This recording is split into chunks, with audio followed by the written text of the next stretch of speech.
aos brasileiros e aos estrangeiros residentes no país a inviolabilidade do direito à vida, à liberdade, à igualdade, à segurança e à propriedade nos termos seguintes. O caput do artigo 5º elenca aqueles direitos que nós conhecemos como direitos de primeira geração ou primeira dimensão, tá? Direitos que têm como destinatários brasileiros e os estrangeiros. Embora a Constituição fale residentes no Brasil, nós devemos considerar aí um maior alcance. Portanto, aos estrangeiros residentes ou não no país também são sujeitos de direitos fundamentais. O primeiro desses direitos que a Constituição elenca é o direito à vida, tá certo? A vida é o mais elementar dos direitos. Sem vida, nenhum outro direito pode ser sequer cogitado ou fruído, tá? Só que a análise do direito à vida deve ser feita a partir de uma perspectiva, de um prisma físico e biológico.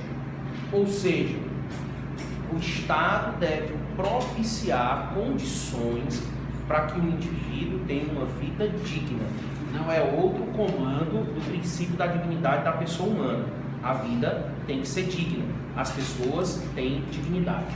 E para que se atinja esta vida digna, existem outros dispositivos na Constituição na busca dessa integração normativa.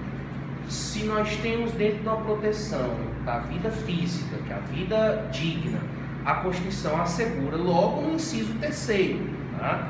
Que ninguém será submetido a tortura nem a tratamento desumano ou degradante, dentro dessa proteção da questão física do indivíduo, tá? Mas não é só isso. Para que o indivíduo tenha uma vida digna também, o Constituinte elencou um rol de direitos sociais, tá? E esses direitos sociais vão estar no artigo 6º da Constituição Federal. Esses direitos, quando unidos, eles alcançam essa ideia de vida digna, tá? São direitos sociais, portanto, direitos sociais são os direitos que nós conhecemos como direitos de segunda geração ou dimensão. São direitos sociais, a educação, a saúde, a alimentação. Mais recentemente, o transporte foi incluído também. O trabalho, a moradia, o lazer, segurança, previdência social, proteção à maternidade, à infância e assistência aos desamparados na forma desta Constituição. Então, esses direitos vêm a se somar para propiciar essa ideia de vida digna, tá?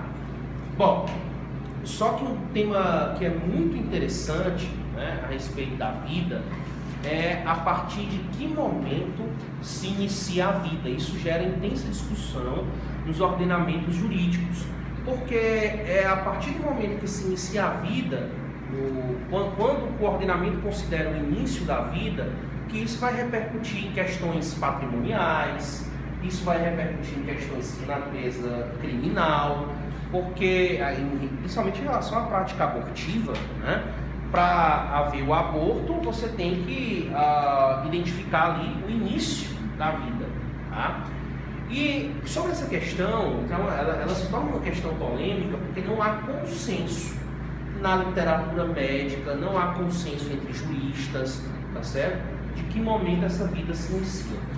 Uma corrente que é tradicionalmente a mais utilizada no Brasil para designar o início da vida é a corrente da concepção.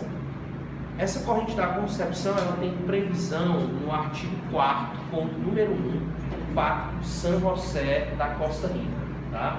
Para esta corrente, a corrente da fecundação, quando ocorre, né, a fecundação do espermatozoide, do óvulo, formando o ovo ou o cigoto, pronto. Essa é, a partir daí dá-se o início à vida, tá? Então, portanto, no momento da fecundação, quando há a formação do ovo ou cigoto. Essa é a primeira corrente. Uma segunda corrente, tá certo? Fala que a vida se inicia a partir do momento que se chama de vida viável, que é com o fenômeno da nidação.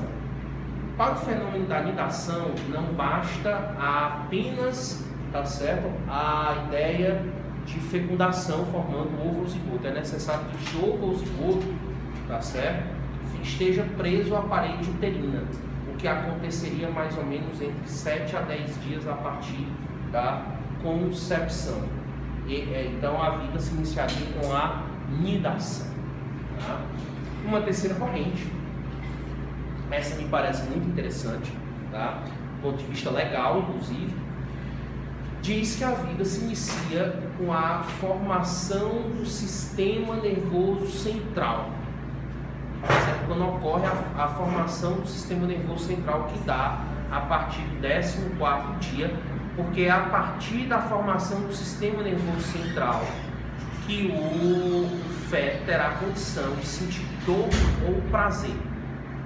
Então a vida se iniciaria para esta terceira corrente com a formação do sistema nervoso central. Me parece interessante, fazendo uma analogia com a legislação, inclusive já existente no Brasil, porque a lei de transplante de órgãos, tá? Uma lei de 97, se eu não me engano, ela autoriza que o transplante de órgãos se dê após o diagnóstico da morte cerebral.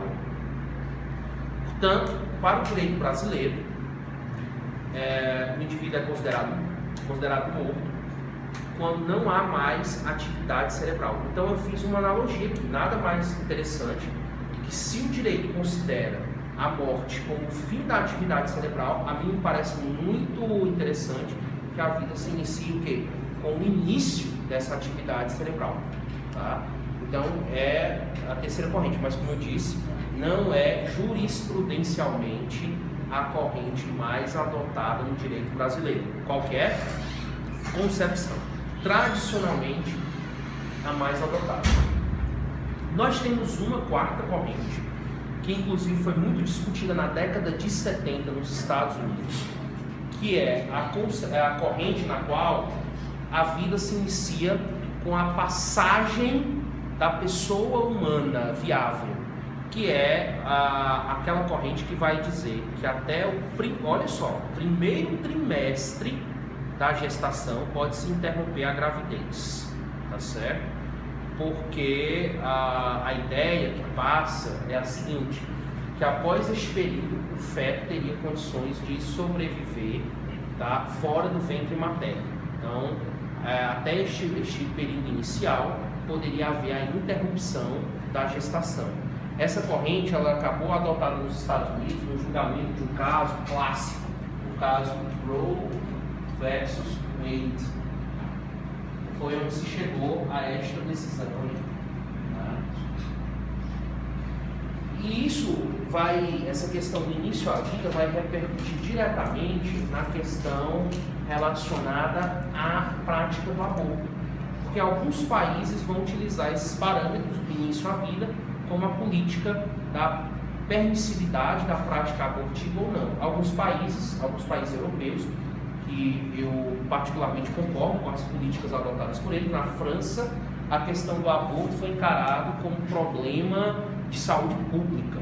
Né? Na França se verificou óbvio que muitas mulheres interrompiam a gravidez de forma clandestina e isso acabava repercutindo na demanda do Estado por mais gastos com a saúde.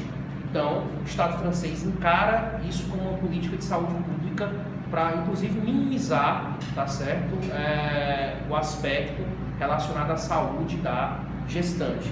Nos Estados Unidos, desde 1973, no caso Roe versus Wade, se privilegia, para mim também é um argumento fantástico, interessantíssimo, que é sempre prestigiar a autonomia da vontade da mulher. Se a mulher não quer levar aquela gravidez a termo, dentro desse período ela tem a possibilidade, primeiro trimestre da gestação, ela tem a possibilidade de interromper a gravidez.